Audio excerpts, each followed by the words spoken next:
Final Fantasy VII is kind of a big deal. It's often considered one of the greatest games of all time, and it set a high standard for a series that already had pretty high standards. Not only did it bring the Final Fantasy series to the third dimension, but it also stood as an example of how epic games could be going forward. It was massive, taking up 3 discs just to fit everything the game offered, and development for the game had to move from the N64 to the PS1 just to run the game properly. That paid off too, because it blew up in the US like no other JRPG had by that point, firmly establishing the genre and series as a worldwide success. Naturally, a remake of such an esteemed game ended up being kind of a big deal as well, and Square Enix didn't disappoint with the first Final Fantasy VII Remake that was released just over 4 years ago. I do mean first because as work on the remake went on, the scope and vision grew bigger and bigger until it was decided to split the remake into 3 distinct games. The first part took the 4 to 5 hour Midgar opening section of the original game and turned it into a 30-hour adventure. Smash cut to like a month ago, and the second part of this remake trilogy is finally upon us with the release of Final Fantasy VII Rebirth. And this is a video about that game,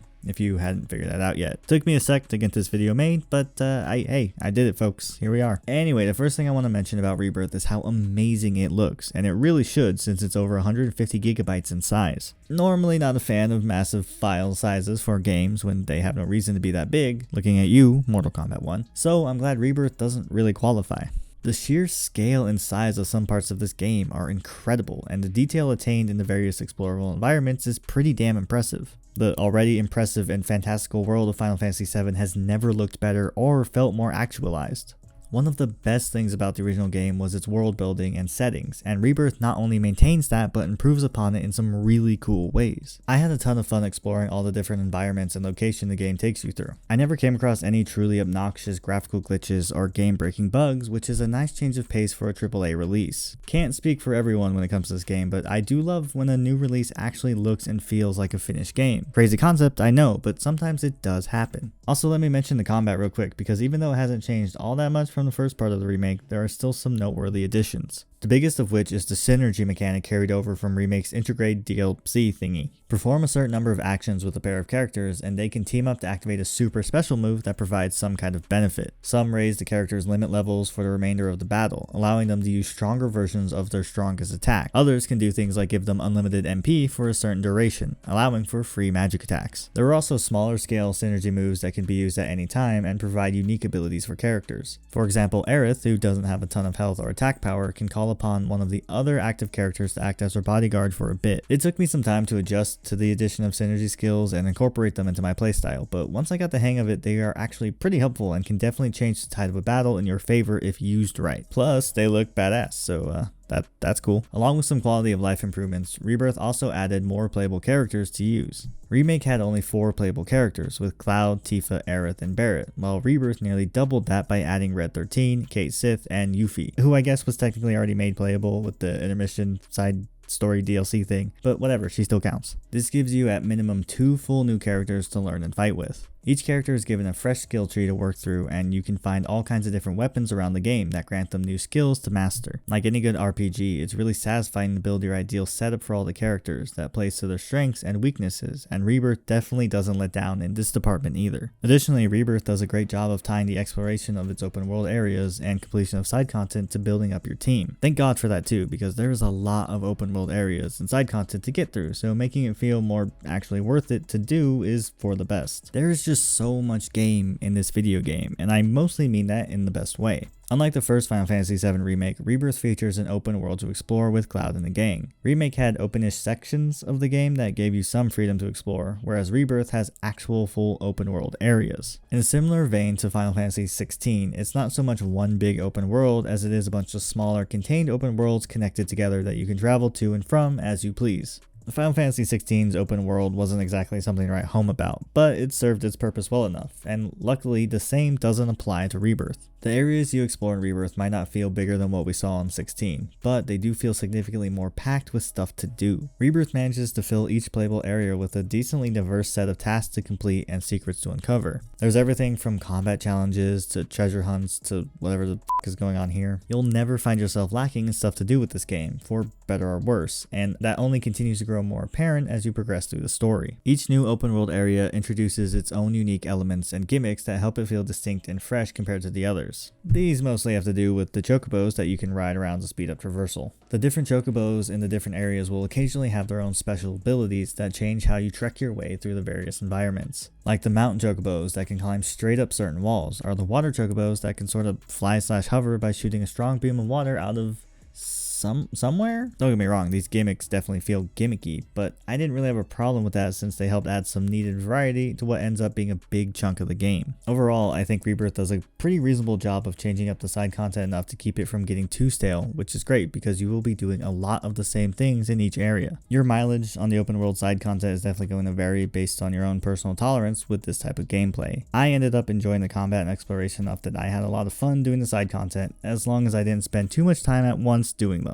My advice is to definitely break it up with some story content every once in a while, just trust me. But wait, there's more, because the side content doesn't end with the open worlds either. Like I keep saying, this game just has so much to do. Like the new reoccurring Queen's Blood minigame that is threaded throughout the entire game, including the story. Queen's Blood itself is a full card game within this video game, which is apparently becoming a standard in this genre. Man, I swear, every RPG these days has one, and I personally blame Gwent. I never found Queen's Blood to be as fun as the Fort Condor minigame Retrograde had, but it is still mostly fun enough for what it is. Emphasis on mostly.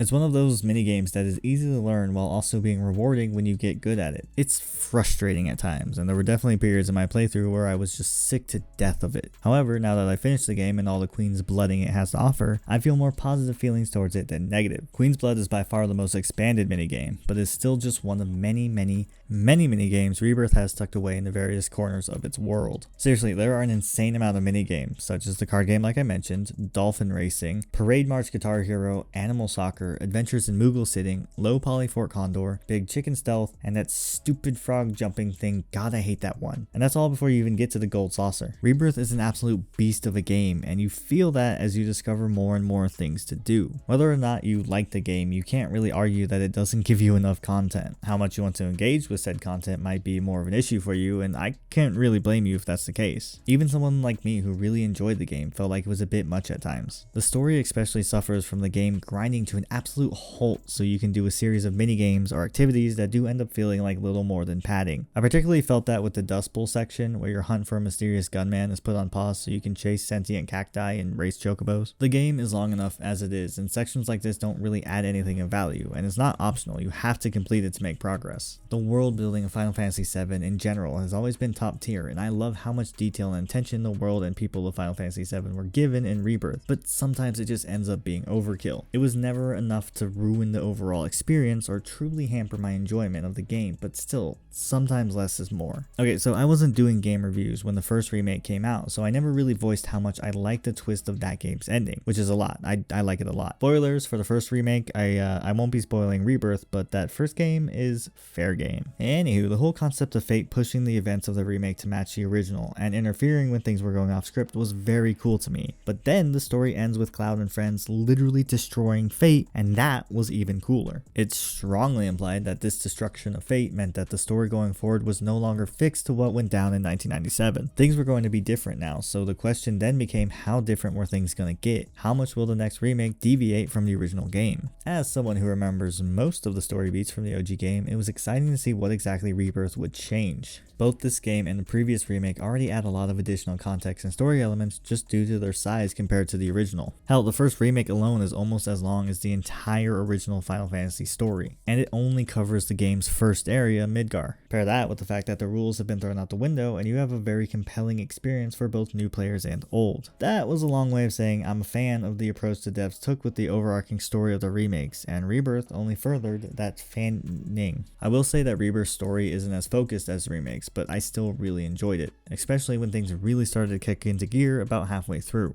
The ending, which I'm not going to spoil, was absolute batshit crazy in the best way and left the door open for some interesting ideas in the eventual third remake we'll get in probably another 4 years. One thing in particular I think the story of Rebirth did really well, even compared to the OG game, is the relationship between the party members and how they all connect and grow. Rebirth has a relationship system thing that measures how close Cloud is with his teammates that you can keep track of thanks to a neat little emoji that appears over their head. You can raise the relationship level by choosing the right dialogue when interacting with them, and by completing side missions that they have invested interest in. Something similar was in Remake, but there it happened behind the scenes, with the game not really giving you any indication on where you stood with a person at any given point. Rebirth just kind of took that and made it more direct and obvious, which I personally appreciate as a way to really get to know and care about these characters. Overall, the story of Rebirth is pretty damn good, even if it lulls at some points. It is definitely longer than the first remake, especially if you engage with the side content, and for the most part, you don't really feel that. Or at least I didn't until maybe near the end, but I'm also incredibly impatient, so, might not be the best judge of that. Like I keep repeating, Rebirth is massive, and you do really feel that at times. It can almost seem overwhelming with how much there is to do. Thankfully, I don't really think Square cut any corners with this game, so none of it feels half-baked or underdone.